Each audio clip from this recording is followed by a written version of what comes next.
Hola a todos, buenas tardes. Muchas gracias por la invitación a participar a este curso de verano FINUT. Mi nombre es Paula Viñas, soy dietista nutricionista e investigadora predoctoral de la Unidad de Motilidad Digestiva del Hospital de Mataró, en Cataluña. Entonces, hoy os voy a hablar sobre el impacto de la COVID-19 sobre la disfagia orofaringia. Entonces, los diferentes apartados de la presentación son inicialmente un poco sobre epidemiología y patofisiología de la disfagia orofaringia en la infección SARS-CoV-2. Después, un poco la disfagia y malnutrición en los pacientes COVID en el Hospital de Mataró, los resultados que hemos obtenido de esta primera ola COVID, la prevalencia, factores de riesgo y diferentes complicaciones. Y después, unos pequeños resultados preliminares sobre la comparativa entre las tres olas. Finalmente, unas pequeñas conclusiones y mensajes de interés. La patofisiología de la disfagia en pacientes COVID está bien descrita en la literatura, donde aquí explica muy resumidamente en este esquema cómo los diferentes nervios craneales afectan a la musculatura de la deglución, generando esos pequeños déficits sensoriales orofaringios que generan finalmente la ageusia y la anosmia. Entonces, el fenotipo de paciente COVID está dividido en tres tipos de pacientes o los hemos dividido en subgrupos. Entonces, inicialmente aquel paciente que es un paciente de UCI o post-UCI que tiene disfagia asociada a una intubación, a esa ventilación mecánica, neuromiopatía, traqueotomías o tubos de sonda nasogástrica. Seguidamente tenemos otro grupo de pacientes, aquellos que están en situación aguda, que han tenido más síntomas neurológicos, infecciones respiratorias, neumonías, insuficiencia respiratoria, que han necesitado altas concentraciones de oxígeno o de ventilación mecánica no invasiva. Y finalmente tenemos aquel paciente que ya se encuentra en situación postaguda, que han sido dados de alta de los hospitales de agudos y están en centros de rehabilitación porque están con caquexia y con situaciones de sarcopenia, bueno, en este estado de rehabilitación. Entonces, para el manejo de la disfagia durante la pandemia, inicialmente se elaboró una pequeña respuesta inmediata y de tipo local y online con 10 procedimientos básicos sobre cómo evaluar y poder tratar la disfagia en estos pacientes que están infectados por COVID-19, que están disponibles en esta web, en furega.com, si quieren consultar y podrán encontrar información de interés. Seguidamente, otras entidades como la European Society for Swallowing Disorders elaboró unos webinars o más comentarios sobre disfagia y finalmente hubo una revisión bibliográfica, una respuesta mucho más global y con la incorporación y discusión de expertos, que es un artículo realizado por la American Journal of Speech Language Pathology. Entonces, nosotros en nuestro hospital, ¿cómo decidimos gestionar toda la situación? ¿No? Para no saturar el sistema sanitario, para poder organizar bien a los pacientes según su situación clínica y sus necesidades. Entonces, en el hospital de Mataró pusimos a la disposición 350 camas para aquellos pacientes que se encontraban, ¿no? Pues en situaciones más graves, aquellos pacientes de UCI y los pacientes agudos que os comentaba en la diapositiva anterior. Después pusimos a la disposición 125 camas más en un hospital, el Hospital Sant Jaume, que es un centro sociosanitario para aquellos pacientes que necesitaban un cuidado más de tipo rehabilitador, ¿vale? Esos pacientes en situación de convalescencia. Y finalmente, un hotel que se encuentra en el puerto de Mataró, el Hotel Porta Atenea, que puso a su disposición esas 70 camas para aquellos pacientes que no podían realizar, por ejemplo, el aislamiento domiciliario, por lo que pusimos pues, a disposición estos 70 camas para este tipo de pacientes. Entonces, una vez ya os he explicado cómo inició todo el proceso de cuidado de estos pacientes y cómo nos organizamos, os muestro los resultados de nuestro estudio. ¿De acuerdo? Es un estudio prospectivo observacional realizado en todo paciente infectado por SARS-CoV-2 que ingresó en el centro, en el Consorcio Sanitario del Maresma, más de 48 horas, con 2 puntos de seguimiento a los 3 y a los 6 meses del alta hospitalaria. Entonces, hoy os voy a explicar los resultados de aproximadamente unos 505 pacientes, 200 aproximadamente de cada ola, ¿de acuerdo? Hoy hablaremos sobre 3 olas, pero sí que es importante destacar que se han valorado a todos los pacientes que han ingresado en nuestro hospital. Por lo tanto, llevamos aproximadamente una cohorte de 1.200-1.300 pacientes valorados y reclutados en el estudio, ¿vale? Pero solo se han podido analizar de momento 500 pacientes y hemos obtenido datos de ellos. Entonces, en la primera ola, como bien os he comentado, reclutamos a 205 pacientes con un protocolo específico de intervención que a continuación os explicaré. Y en este caso, fue los datos que se recogieron, ¿no? Este estudio fue más observacional porque, como siempre hemos dicho, esta pandemia nos atropelló y no sabíamos cómo gestionarlo, cómo esta pandemia afectaba al paciente y cómo éste respondería, por lo que los resultados son más de tipo observacional y de seguidamente hicimos el seguimiento a los 3 y a los 6 meses después del alta hospitalaria. Por lo que hace a la segunda y tercera ola, sí que se realizó una mayor valoración y se trató a este paciente durante el ingreso con otro protocolo de intervención que al final de la presentación explicaré con más detalle, por lo que hicimos ese screening y ese tratamiento. También se valoró obviamente durante la hospitalización, se recogieron los datos de estudio de interés y a los 3 y a los 6 meses de seguimiento se realizó lo mismo que en la primera oleada, se realizó esa valoración y ese seguimiento. Por lo que hace a la actualidad, nos encontramos en una situación de mantenimiento en el cual los casos van bajando, el ritmo de vacunación va aumentando, por lo que de momento nos encontramos eso, en una situación de mantenimiento. Sí que se está valorando otro nuevo protocolo, poder añadir otras modificaciones que podrían incluso mejorar ese tratamiento y ese seguimiento de los pacientes. Los objetivos del estudio fueron evaluar la prevalencia de disfagia, malnutrición y las necesidades de tratamiento compensatorio y complicaciones a los 3 y 6 meses de seguimiento de los pacientes ingresados por COVID-19 en un hospital de agudos. Seguidamente, determinar si los pacientes con disfagia o con disfagia y malnutrición tienen peor pronóstico que aquellos sin estas condiciones y evaluar el efecto terapéutico de una intervención multimodal basada en el manejo de la disfagia y la malnutrición. Como os he comentado, la primera oleada fue básicamente observacional, pero después, tanto en la segunda como en la tercera, y lo que se está realizando actualmente en el hospital, es que se están evaluando y tratando a estos pacientes a nivel nutricional y deglutorio. Este es el algoritmo de actuación para la disfagia y la malnutrición y observamos que tanto en el ingreso como en el alta se realiza esa evaluación clínica de glutoria y del estado nutricional y tanto a los 3 y 6, tanto los 3 como los 6 meses de seguimiento se recogen datos sobre si ese paciente ha tenido reingresos hospitalarios, si ha tenido que visitar urgencias por algún tipo de emergencia, si ese paciente ha tenido infecciones respiratorias de repetición y finalmente cuántos han muerto desgraciadamente durante estos meses de seguimiento. Este es el algoritmo de actuación, ¿de acuerdo?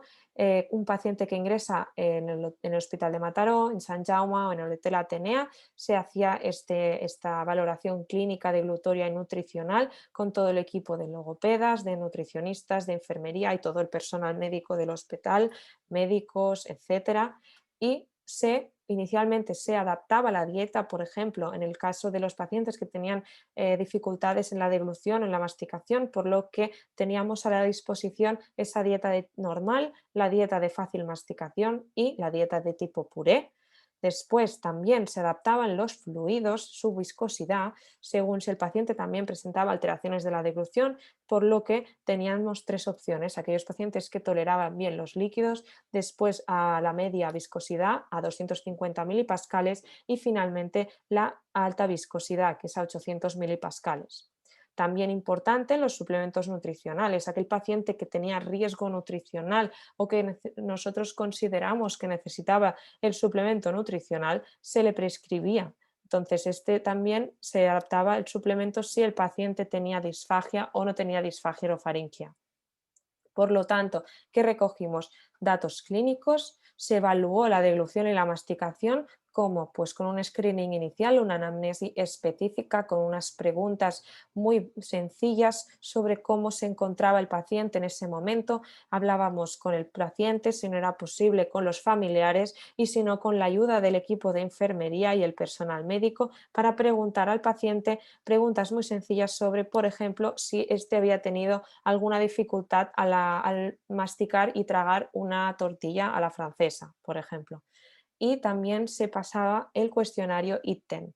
Por lo que hace al assessment, o también se realizó el método de exploración clínico volumen-viscosidad. Por lo que hace a la evaluación nutricional, se utilizó como screening inicial un método que es el Nutritional Risk Screening del 2002 para ver si ese paciente se encontraba o no en riesgo de desarrollar malnutrición. Y como assessment realizamos el diagnóstico de malnutrición con los criterios GLIM del 2019. También se registró el peso habitual, el peso al ingreso y el peso al alta hospitalaria siempre que fuera posible y también se calculaba el índice de masa corporal. En este caso se ha observado, a continuación lo diremos, un paciente con sobrepeso y obesidad. También se registraron los parámetros analíticos y se prescribía, como bien he comentado, el suplemento nutricional si era posible. Entonces, también recogimos la mortalidad durante la hospitalización.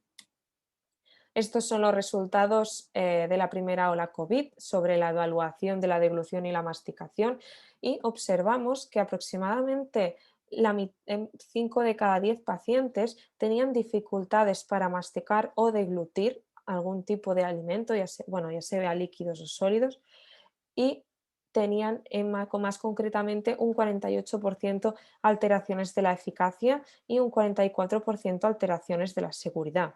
En el caso de la viscosidad de los líquidos, un 43-44% de los pacientes necesitaron que se le modificara esa viscosidad de los líquidos y un 53% tenían alteraciones de la masticación, por lo que necesitaron que la dieta eh, fuera modificada su textura porque necesitaron pues, una dieta de fácil masticación o chafable con el tenedor o la dieta que os comentaba, la triturada o de tipo puré. También fue importante recoger cuántos pacientes ya tenían disfagia previa diagnosticada. En este caso, un 9,8% de los casos ya eran disfagias conocidas, por lo tanto, un 35,3% eran nuevos casos de disfagia y finalmente la prevalencia final de disfagia a la alta hospitalaria era de un 44,8%. Por lo que hace a los resultados nutricionales de esta primera ola, de esta muestra, recogimos, como os he comentado, el peso, si era posible, al ingreso y al alta, también el habitual, que en esta tabla no se muestra, la pérdida de peso de estos pacientes, que a continuación hablaremos, el IMC, que como observamos es un paciente que tenía al ingreso un importante exceso de peso, y las causas de esta pérdida, como podrían ser la anorexia, los vómitos y las náuseas, las diarreas o la propia ingesta incompleta. Entonces, después de realizar el screening nutricional con el NRS 2002, observamos que al ingreso un 88,6% presentaba riesgo nutricional y con más detalle a la alta hospitalaria con los criterios GLIM obtuvimos un 45,5% de malnutrición a la alta hospitalaria. Aquí observamos la pérdida de peso con más detalle y vemos que la pérdida de peso global de toda la muestra son de unos 6,5 kilos, pero si observamos la pérdida de peso preingreso, desde que están en casa al día que ingresan, ya vienen perdiendo unos 2,3 kilos aproximadamente, y la pérdida de peso hospitalaria es de unos 4 kilos. Hemos diferenciado en este caso la pérdida de peso por grupos. En este caso, los pacientes con disfagia pierden un peso similar a la muestra general, a la muestra total, que son unos 6 kilos, pero lo que más impacta es que los pacientes que están malnutridos tienen una pérdida de peso media de 10 kilos y la mitad de estos pacientes malnutridos llegan a perder incluso más de 10 kilos. Por lo tanto, vemos que la pérdida de peso ha sido considerable. Con más detalle, también se ha calculado que un 45% de los disfágicos se encuentran malnutridos y al revés, un 55% de los que estaban malnutridos también tenían disfagia. Entonces, si hemos estudiado los parámetros analíticos tanto al ingreso como al alta, y en el ingreso observamos un aumento de los reactantes de fase aguda, como son la proteína C reactiva y la ferritina, que nos podría indicar que existe una situación de hiperinflamación. Además, al ingreso también hemos observado que hay una disminución de las proteínas totales, de la albúmina y del colesterol, que también nos podría indicar que hay una situación de hipercatabolismo y de cambios en el estado nutricional del paciente.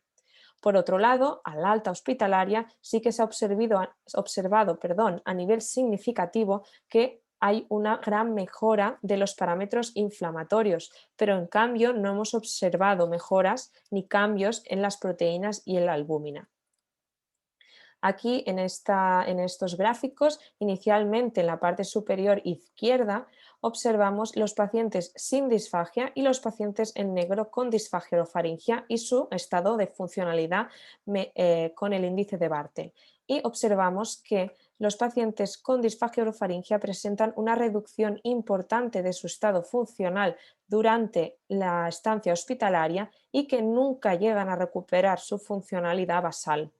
A mano derecha observamos los pacientes malnutridos en negro y los no malnutridos y la pérdida de peso de ellos. Entonces observamos que los pacientes malnutridos presentan una pérdida de peso importante, como hemos visto en la diapositiva anterior, durante la hospitalización y que necesitan 6 meses para recuperar el peso habitual que tenían.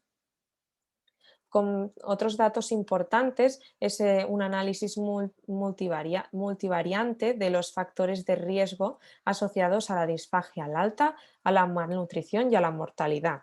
Entonces, hemos observado que tener delirium, comorbididades y una menor funcionalidad previa son factores de riesgo independientes para desarrollar disfagia orofaringeal alta hospitalaria. Por lo que hace a la malnutrición, observamos que tener disfagia, recibir una prescripción de tocilizumab y que el paciente sea de origen residencial son factores de riesgo independientes para desarrollar malnutrición. Y finalmente, repetimos de nuevo, el hecho de tener comorbididades y esta peor funcionalidad habitual son factores de riesgo independientes de mortalidad. En este caso, en mano derecha, se ha realizado un análisis de supervivencia a los 6 meses, tanto del estado deglutorio y del estado nutricional, y observamos que los pacientes, en este caso con disfagia, es significativamente mayor su mortalidad si comparamos con aquellos pacientes que no tienen disfagia. A mano derecha, en cambio, si comparamos los pacientes con diferencias en el estado nutricional, observamos que no hay diferencias significativas en la mortalidad entre los pacientes con y sin malnutrición. Por lo tanto, a modo de resumen, ¿qué observamos? Pues que aquel paciente que muere, que desgraciadamente muere, son de mayor edad, que tienen una peor funcionalidad tanto habitual como durante el ingreso, que tienen mayores comorbididades y que tienen una mayor procedencia de residencias geriátricas y de centros sociosanitarios. Este es el protocolo de actuación que os he enseñado en las diapositivas anteriores, pero si nos fijamos, hay dos cambios, ¿de acuerdo? Para la segunda y la tercera oleada, porque después de ver esos resultados nutricionales y deglutorios, vimos que necesitábamos algún cambio y modificar el manejo terapéutico de estos pacientes para que no hubiera los resultados que hemos obtenido. Entonces, se decidió que todo paciente con diagnóstico COVID que ingresara en nuestra unidad recibirían 2 suplementos nutricionales orales al día, que son 600 kilocalorías más y 30 gramos de proteína más al día. Entonces, decidimos suplementar a todos los pacientes independientemente de si presentaban riesgo o no de malnutrición al ingreso. Además, también se modificó ligeramente la dieta del hospital, en este caso era una dieta hipercalórica e hiperproteica. De cara a la alta hospitalaria, también se diseñó una dieta de recuperación post-COVID, que eran unas recomendaciones que se entregaban a todo paciente dado de alta del hospital, que es básicamente una dieta hipercalórica, hiperproteica, con diferentes recomendaciones sobre asegurar el aporte proteico a partir de pues, alimentación básica, pero también yogures hiperproteicos u otras recomendaciones de interés. Y también se daban suplementos nutricionales orales a aquellos pacientes que lo necesitaron. ¿De acuerdo? Porque sí que hemos visto que ese paciente, bueno, como los resultados que os he mostrado, es un paciente que se va con un poco de debilidad, que la musculatura se ha visto también muy reducida, entonces era importante cubrir ese aporte proteico. Por lo que hace una vez teníamos este nuevo protocolo de actuación, estos son los resultados de la primera ola, por lo tanto, ¿qué puede haber pasado, ¿no? Pues en la segunda y en la tercera ola, después de aplicar estos cambios, pues en la segunda ola, en este caso, ahora os mostraré datos de 200 pacientes, pero como bien os he comentado, únicamente hemos podido analizar 200, pero se han valorado y se han tratado a más de 400 pacientes en cada una de las olas, en la segunda y en la tercera, y llevamos ya más de 1.200 pacientes. Entonces, en este caso, tenemos 200 pacientes analizados en la segunda ola y 100 pacientes analizados en la tercera ola. Entonces, observamos que la prevalencia de malnutrición se ve ligeramente disminuida en la segunda, con un 35,5% de malnutrición y un 40% de malnutrición en la tercera. ¿De acuerdo? Pues siguen siendo altas prevalencias de malnutrición. Pero lo más importante es que la pérdida de peso se ha visto disminuida a la mitad. En el caso de la segunda ola, en la primera perdían un total de 6,6 kilos y en esta segunda hemos observado una pérdida total de 3,3 kilos, es la mitad. Y en el caso de la tercera ola, unos 4,6 kilos de media, que ha aumentado un poquito. Pero lo más impactante y lo más importante, y nosotros tenemos la hipótesis que podría ser o en parte es gracias a este nuevo protocolo de actuación, es que la pérdida de peso durante la hospitalización es aquí, en esta segunda ola, no llega a ser de más de 1 kilo de media, no llega ni a 1 kilo. Y en el caso de la tercera ola, de 1,7 kilos, que es bastante inferior comparado con la pérdida de peso intrahospitalaria de la primera ola, que era de estos 6,5 kilos. Entonces, en el caso de las alteraciones de la deglución en el ingreso, en este caso también bajan tanto al ingreso como al alta, y que se podría también tener la hipótesis de que ese paciente es más joven comparado con la primera ola. En el caso de la segunda es el paciente más joven comparada con las tres. En cambio, aquí observamos que ligeramente vuelve a aumentar a un 39% de alteraciones de la deglución al ingreso y un 37% de disfagia orofaringia al alta hospitalaria. También se podría tener la hipótesis que en este caso la edad vuelve a aumentar en comparación con las otras dos olas, son los pacientes, bueno, los pacientes en este caso son más mayores. Por lo tanto, como conclusiones y mensajes de interés, pues que los pacientes con COVID-19 ingresados en un hospital de agudos tienen una alta prevalencia de disfagia, de riesgo nutricional y de malnutrición, con una pérdida de peso de media de 10 kilos en el caso de los malnutridos y más de 10 kilos en el 50% de estos pacientes que están malnutridos. Después que en el ingreso una alta prevalencia, entre un 40 y un 55% de los pacientes necesitaron que se les adaptara a los fluidos y la textura de la dieta para conseguir que la dilución fuera segura y eficaz. Después que los pacientes con COVID-19 presentan ese estado de hiperinflamación y de hipercatabolismo que se ha demostrado con una disminución significativa de las proteínas viscerales y musculares, que la mortalidad durante el ingreso es de un 10%, siendo la disfagia y la malnutrición dos factores de riesgo de mortalidad para aquellos pacientes infectados por COVID-19. Y finalmente, que recomendamos y consideramos que es esencial realizar un buen screening y una buena valoración sistemática temprana tanto de la deglución como del estado nutricional en todo paciente COVID que ingrese en un hospital de agudos.